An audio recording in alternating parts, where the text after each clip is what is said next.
ಆತ್ಮೀಯ H16 news ಅರ್ಥಾತ್ ಸೀತಾರಾಮ್ ನ್ಯೂಸದ ವೀಕ್ಷಕರೇ, ನಾನು ನಿಮ್ಮವ ಎಂ ಆಯುಧ ಮಲ್ಲಪ್ಪ ಜೊತೆವರು. ತಾವು ಈಗ ಸುದ್ದಿಗಳ ಲೋಕಕ್ಕೆ ಎಂಟ್ರಿ ಹೊಡಿತಾ ಇದ್ದೀರಿ. ಈ ಸುದ್ದಿಗಳನ್ನು ಪ್ರತಿಯೊಂದು ನೋಡೋ ಜೊತೆಗೆ ನಿಮ್ಮ ಅಭಿಪ್ರಾಯಗಳನ್ನು ಹಂಚ್ತಾ ಇರಿ. ಯಾಕಂದರೆ ಈ ಸುದ್ದಿಗಳು ನಿಮಗಾಗಿ, ನಿಮ್ಮ ಬದುಕಿಗಾಗಿ, ನಿಮ್ಮ ವೈಚಾರಿಕೆಗಾಗಿ, ನಿಮ್ಮ ತಿಳುವಳಿಕೆಗಾಗಿಯೂ ನಿಮಗೂ ಗೊತ್ತು. ಜೊತೆಗೆ ನಮಗೂ ನಿಮ್ಮೊಂದಿಗೆ ಇದೊಂದು ಮಾತಾಡುವಂಥ ಜೊತೆಗೆ ಸುದ್ದಿಗಳನ್ನು ಬಿಡುವಂಥ ಕೆಲಸ. ಈ ಕೆಲಸದಲ್ಲಿ ನಾವು ನಿಮ್ಮೊಂದಿಗಿದ್ದೀವಿ ಅಂತ ಹೇಳ್ತಾ ನೋಡ್ತಾ इरी सुद्दीಗಳನ್ನು. बळ्ळारी नाला काँक्रिटीकरण करण्याचा जो प्रस्ताव सरकारला पाठवलेला आहे, अनेक वर्षापासून प्रलंबित आहे. तर याला काय तर नवीन मार्ग शोधण्याच्या दृष्टिकोनातून आज मी मुडाच्या बैठकीमध्ये हा प्रस्ताव मांडलेला आहे आणि DPR रेडी करून या काँक्रिटीकरण करण्याच्या दृष्टिकोनातून सर्वे आणि बाकीचे जे कामं आहेत त्यासाठी डिटेल प्रोजेक्ट रिपोर्ट करण्यासाठी आज मुडामध्ये ह्याला मंजुरी मिळालेली आहे आणि काही दिवसातच सर्वे आणि बाकीच्या कामाला सुरुवात होईल. एकदा डिटेल प्रोजेक्ट रिपोर्ट आलं तर त्यानंतर काँक्रिटीकरण कामाला सुरुवात होईल आशा बाळगतो. आणि या सर्वे करत असताना शेतकरी जे बांधव आहेत त्यांचं सहकार पाहिजे आणि या भागातील शेतकऱ्यांना संपर्क करून त्यांना विश्वासात घेऊनच हे काम करण्यात येईल. ಉದ್ಧಾರ ಮಾಡಬೇಕು ಅನ್ನುವಂಥ ಹೋರಾಟದ ನಿರಂತರವಾಗಿ ಕೂಡ ಹೋರಾಟ ಮಾಡ್ತೀವಿ. ನಿಮ್ಮ ಹೋರಾಟದಾಗ ಕೂಡ ನಮ್ಮ ರವೀಂದ್ರ ಪಕ್ಷ ಊರಿಗೆ ಪಾದಯಾತ್ರೆ ಬರ್ತದೆ ಅನ್ನೋ ಒಂದು ಸಂದರ್ಭ. ಅವಾಗ ಕೂಡ ನಾವು ಕೂಡ ಪಾದಯಾತ್ರೆ ಒಳಗೆ ಭಾಗವಹಿಸಿ ನಮ್ಮ ಜೊತೆ ಇಲ್ಲಿ ಕಾರ್ಯಕ್ರಮ ಮಾಡಿರಿ ಅಥವಾ ಭಾಗವಹಿಸಿದ್ದು ರಾತ್ರಿ ಸಂದರ್ಭ. ಭೂಮಿ AC ಅವರು ಕೂಡ ಇಲ್ಲಿ ಕರ್ಕೊಂಡ್ಬರ್ತಕ್ಕಂಥ ರಾತ್ರಿ 12 ಗಂಟೆ ಬಹುಶಃ 11:30 ಗಂಟೆ ರಾತ್ರಿ 11:30 ಬಹುಶಃ 12 ಗಂಟೆ ಆಗಿತ್ತು. ಆ ಸಂದರ್ಭದಾಗ ಕೂಡ AC ಅವ್ರನ್ನ ಕರ್ಕೊಂಡ್ಬಂದು ನಮ್ಮ ಸುಮಾರು ಎಲ್ಲ ಲೀಡರ್ಗಳು ಕೂಡ ಅವತ್ತು ಇದ್ದರು. ಅವತ್ತು ಕೂಡ ಚರ್ಚೆ ಮಾಡಿದ್ವಿ. ಇದ್ರ ಬದಲ ನಾನು ಕೂಡ ಅವಾಗ ಹೋರಾಟ ಇಲ್ಲಿ ನಡೀತಕ್ಕಂಥ ಸಂದರ್ಭದಾಗ ಸುಮಾರು ಯಾರು ಕೂಡ ಒಂದು ಟೀಮ್ ಬರಬೇಕಾಗಿತ್ತು. ರಾಜ್ಯದ ಮುಖ್ಯಮಂತ್ರಿ ಅವರು ಭೇಟಿಯಾಗಿ ಬರಬೇಕಾಗಿತ್ತು. ಬಹುಶಃ ಅವಾಗ ನಿಮ್ಮವರ ಕೆಲವು ಲೀಡರ್ಗಳು ತಪ್ಪು ನಾನು ಏನೋ ಒಂದು ವಿಚಾರಕ್ಕಾಗಿ ರಾಜ್ಯದ ಮುಖ್ಯಮಂತ್ರಿ ಅವರು ಬರಲಿಲ್ಲ. ನಾವು ಸ್ಪೆಷಲ್ ಆಗಿ SP ಅವರಿಗೆ DC ಅವರಿಗೆ ಹೇಳಿ ಮುಖ್ಯಮಂತ್ರಿ ಅಪಾಯಿಂಟ್ಮೆಂಟ್ ತಗೊಂಡ. ನೀವು ಯಾರೂ ಬರಲ್ದಾರಕ್ಕೆ ನಾವು ಒಬ್ಬ ನಮಗೆ ಏನು ಡಾಕ್ಯುಮೆಂಟ್ಸ್ ಇಲ್ಲ, ಏನೂ ಇಲ್ಲ. ಆ ಸಂದರ್ಭದಾಗ ನಾನು ಸ್ವತಃ CM ಅವರು ಭೇಟಿಯಾಗಿ 5 ನಿಮಿಷ ಮಾತಾಡ್ಬೇಡಿ. ಅವ್ರು ಕೇಳಿ ಏನು ಡಾಕ್ಯುಮೆಂಟ್ಸ್ ಇದ್ರೆ ತೊಗೊಂಬರಿ, ಬೆಂಗಳೂರಿಗೆ ಬರ್ರಿ, ಆದ್ರೆ ಇಲ್ಲಿ ಆಗಲಿಲ್ಲ ಅಂತಂದ್ರೆ ಅವ್ರ ಮುಂದೆ ಸೇರಿದ್ರು. ನಾವು ಕಾರ್ಯಕ್ರಮ ಸಂದರ್ಭದಾಗ ಕೂಡ ಅವ್ರು ಬರಕ್ಕೆ ಆಗಲಿಲ್ಲ. ದಯವಿಟ್ಟು ನನ್ನ ಏನು ವಿಚಾರಪ್ಪ ಅಂತಂದ್ರೆ ಇವೆಲ್ಲರೂ ಕೂಡ ಉಪಯೋಗ ತಗೋರಿ. ಯಾಕಂದ್ರೆ ನಾವು 9 ಹಳ್ಳಿ ಜನ ಒಂದು ಸಂಘಟನೆ ಇದ್ರಿ. ನಮ್ಮ ಕಡೆ ಸಾವಿರಾರು ಹಳ್ಳಿಗಳು ಸಂಘಟನೆ ಇರ್ತಕ್ಕಂಥ ಎಲ್ಲ ಮುಖಂಡರಿದ್ದಾಗ ಕೂಡ ನೀವು ನಮ್ಮನ್ನು ಕೂಡ ಇದ್ರೊಳಗೆ ಸೇರಿಸ್ಕೊಂಡು ಉಪಯೋಗ ತಗೋರಿ. ಯಾಕಂದ್ರೆ ಭೂಮಿ ನಿಮಗೆ ಹಾಕ್ಬೇಕಾಗಿತ್ತು. ನಮ್ಮ ಭೂಮಿ ಉತ್ತಾರ ಬಂದಪ್ಪ ಅಂತಂದ್ರೆ ನಮಗೂ ಕೂಡ ನಮ್ಮ ರೈತರು ನ್ಯಾಯ ಸಿಕ್ಕಪ್ಪ ಅನ್ನುವಂಥದ್ದು ನೆಮ್ಮದಿ ಇರ್ತದೆ. ದಯವಿಟ್ಟು ಇಲ್ಲಿ ಯಾರು ಕೂಡ ತಪ್ಪು ಭಾವಿಸುವ ಅವಶ್ಯಕತೆ ಇಲ್ಲ. ತಪ್ಪು ಭಾವಿಸಿರಪ್ಪ ಅದನ್ನ ನಮಗೇನು ಲಾಭ ಇಲ್ಲ. ಯಾರು ರೊಕ್ಕ ಕೊಡೋದಿಲ್ಲ, ಅದನ್ನು ತಲೆಯಾಗಿನ ತೆಗಿರಿ. ಇದಕ್ಕೆ ಯಾರು ರೈತ ಸಂಘದವ್ರು ಹೋಗ್ತಾರೋ ಅವನ ಕಡೆ ರೊಕ್ಕ ತಿಂತಾರೆ, ಅವನ ಕಡೆ ಅವನ ರೊಕ್ಕ ತಿನ್ನೋದಿಲ್ಲ, ತಿನ್ನಕ್ಕೆ ಬರೋದಿಲ್ಲ. ಯಾಕಂದ್ರೆ ಭೂಮಿಯನ್ನು ಈಗಾಗಲೇ ನೀವು ಅದನ್ನು ಬಿತ್ತನೆ ಮಾಡಿದ್ರಿ, ಉಳ್ಳಾಕ್ರಿ, ಎಷ್ಟೋ ವರ್ಷದಿಂದ ಉಳ್ಳಾಕ್ರಿ, ಅದು ಭೂಮಿ ನಿಮಗೆ ಆಗ್ಬೇಕಾಗಿ ಅನ್ನುವಂಥದ್ದು ಕೂಡ ಈ ಹೋರಾಟ ಇರ್ತೀರಿ. ಈ ಹೋರಾಟದಲ್ಲಿ ಪಾಪ ತಾವೆಲ್ಲ ದಿನಕ್ಕೆ ಕಷ್ಟ ಅನುಭವಿಸ್ತೀರಿ. ಅನುಭವಿಸ್ತಿರಲ್ಲ, ಇದು ಎಷ್ಟು ವರ್ಷ ಅನುಭವಿಸ್ತೀರಿ, ಇದು ಬದಲಾವಣೆ ಆಗ್ಬೇಕು.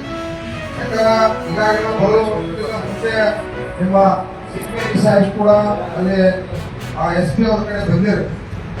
ಅವರು ಕೂಡ ಕೆಲವು ಪ್ರಾಬ್ಲಮ್ಗಳು ರೀತಿ ಇದು ಹೈಕೋರ್ಟ್ ಅವನ್ನೆಲ್ಲ ನಾವು ಇದು ಮಾಡ್ತೀವಿ ಹಂಗಾಗಿ ಹೇಳತ್ತಿದ್ರು. ನಾನೇ ಕೂಡ ಅದನ್ನ ಬೇಡ ಇದು ಮಾಡಕ್ಕೆ ಹೋಗ್ಬೇಡ್ರಿ, ರೈತರು ತೊಂದರೆ ಪಾಪ ಅವ್ರಿಗೆಲ್ಲ ಕೆಲವು ವಿಚಾರಗಳು ಗೊತ್ತಿರೋದಿಲ್ಲ.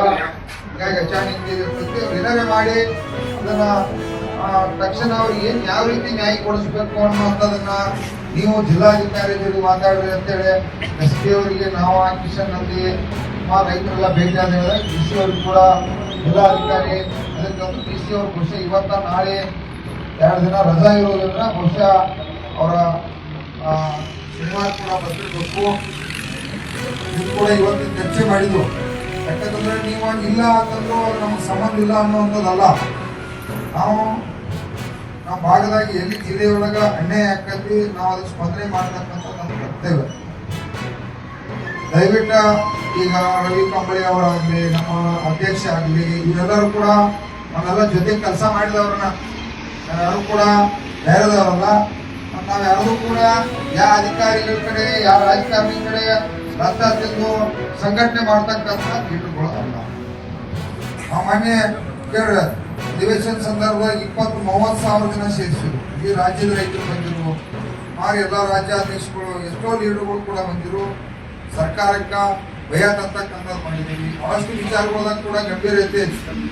ಕಂಬದಲ್ಲಿ ಕೂಡ ಇದೇನು 9 ಗ್ರಾಮದ ಹಳ್ಳಿ ಸಮಸ್ಯೆ ಐತಿ, ರೈತರಿಗೆ ಉದ್ಧಾರ ಆಗ್ಬೇಕು ಅನ್ನುವಂಥ ಹೋರಾಟ ಐತಿ. ನಮಗೂ ಕೂಡ ನಾವು ನಿಮ್ಮ ಜೊತೆ ನಿರಂತರವಾಗಿ ನಾವು ನಿಮ್ಮ ಜೊತೆ ಇರ್ತೀವಿ. ದಯವಿಟ್ಟು ನಮಗೂ ಕೂಡ ವಿಶ್ವಾಸ ಎಲ್ಲರೂ ನನ್ನ ಸಂಘಟನೆ ಅಂತ ಹೇಳ್ತಿಲ್ಲ, ಎಲ್ಲರೂ ವಿಶ್ವಾಸ ತಗೊಂಡ ನಿಮ್ಗೆ ನ್ಯಾಯ ಸಿಗ್ಬೇಕು ಅನ್ನುವಂಥ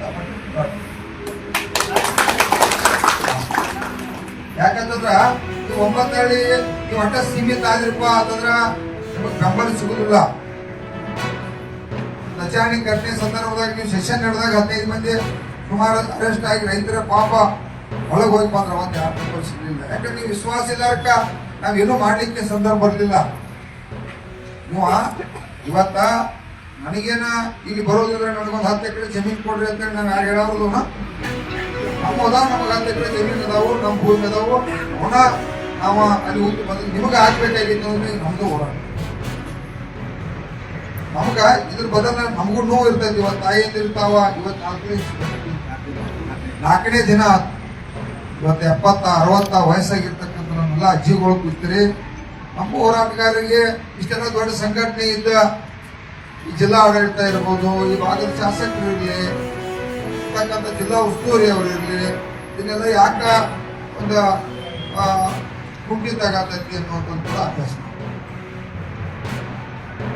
ನನ್ನ ಏನು ವಿಚಾರಪ್ಪ ಅಂತಂದ್ರೆ ಇದನ್ನ ಜಿಲ್ಲಾಧಿಕಾರಿ ಮತ್ತು SP ಅವ್ರು ಕುಂತು ಇದು ಯಾವ ಮಟ್ಟದಾಗ ಮಾಡಿದ್ರೆ ಸರಿ ಆಗ್ತೈತಿ ಅನ್ನುವಂಥದ್ದು ಕೂಡ ದೊಡ್ಡ ಮಟ್ಟದಲ್ಲಿ ಚಿಂತನೆ ಮಾಡಬೇಕಿದೆ.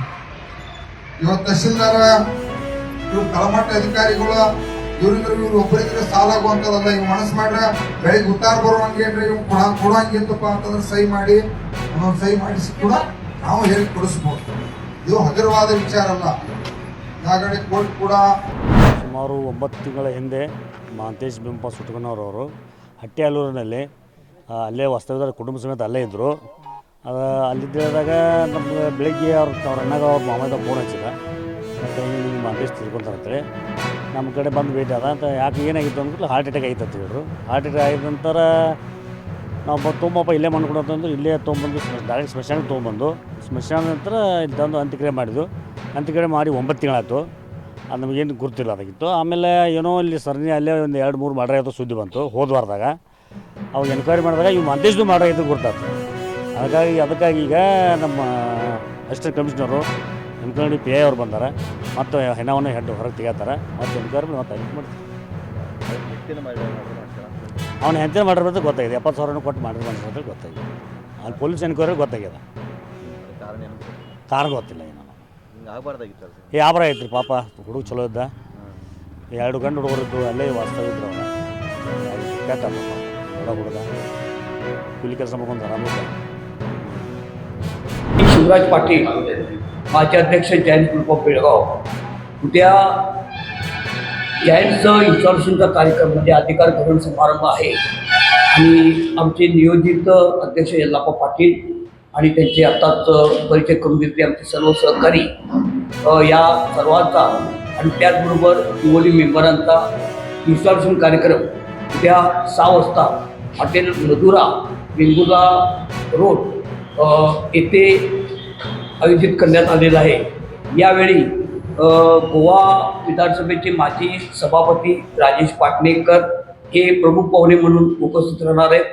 दिनकर अमीन जे आमच्या जैन्स सेंट्रल कमिटीचे सदस्य आहेत त्याचबरोबर गजानन मेदकेरी हे स्पेशल कमिटी सदस्य आहेत. तेजेश्वर राव म्हणजे फेडरेशन 6 म्हणजे कर्नाटकामध्ये जेवढे जैन ग्रुप आहेत त्या जैन ग्रुपांचं एक फेडरेशन असतंय आणि आमचं फेडरेशन 6 आहे. त्या फेडरेशन 6चे अध्यक्ष तेजेश्वर राव हे या ठिकाणी उपस्थित राहणार आहेत आणि प्रमुख वक्ते म्हणून BK कॉलेजचे प्रिन्सिपाल प्राचार्य डॉक्टर SN पाटील हे आपल्याला मार्गदर्शन करणार आहेत. आणि आताच मुकुंद महागावकर यांनी सांगितल्याप्रमाणे जायंट्स ही संस्था रोटरी आणि लायन्स यांच्या बरोबरीने काम करते.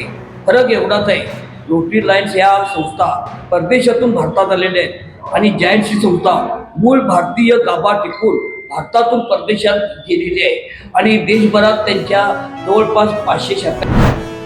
ಆದ್ಮೇಲೆ ಎಲ್ಲ ಸುದ್ದಿಗಳನ್ನು ನೋಡಿದ್ರಲ್ಲ ಏನು ಅನಿಸ್ತು ನಿಮಗೆ? ಇದರಲ್ಲೇ ನಿಮ್ಗೆ ಲೈಕ್ ಆಗಿರ್ಬೋದು, ಡಿಸ್ಲೈಕು ಆಗಿರ್ಬೋದು, ಕಾಮೆಂಟ್ ಬೇಡಪ್ಪ ಅಂತೂ ಅನಿಸಿರ್ಬೋದು, ಕಾಮೆಂಟ್ ಮಾಡಬೇಕಪ್ಪ ಅನಿಸಿರ್ಬೋದು, ಶೇರ್ ಮಾಡಬಾರ್ದಪ್ಪ ಅನಿಸಿರ್ಬೋದು, ಅದು ಮಾಡಬೇಕು ಅನಿಸಿರ್ಬೋದು. ಏನಾದರೂ ಆಗಲಿ ಶೇರ್ ಮಾಡ್ತಾಯಿರಿ, ಈ ನ್ಯೂಸ್ಗಳನ್ನ ಹಂಚ್ತಾ ಇರಿ, ಜೊತೆಗೆ ಇದಕ್ಕೆ ಸಬ್ಸ್ಕ್ರೈಬ್ ಆಗ್ತಾಯಿರಿ ಅಂತ ಹೇಳ್ತಾ H16 ನ್ಯೂಸ್ ಅರ್ಥಾತ್ ಹೇ ಸೀತಾರಾಮ್, ಇದು ಸತ್ಯದ ಕೈಗೆ ನಡಿ. ವಂದನೆಗಳು.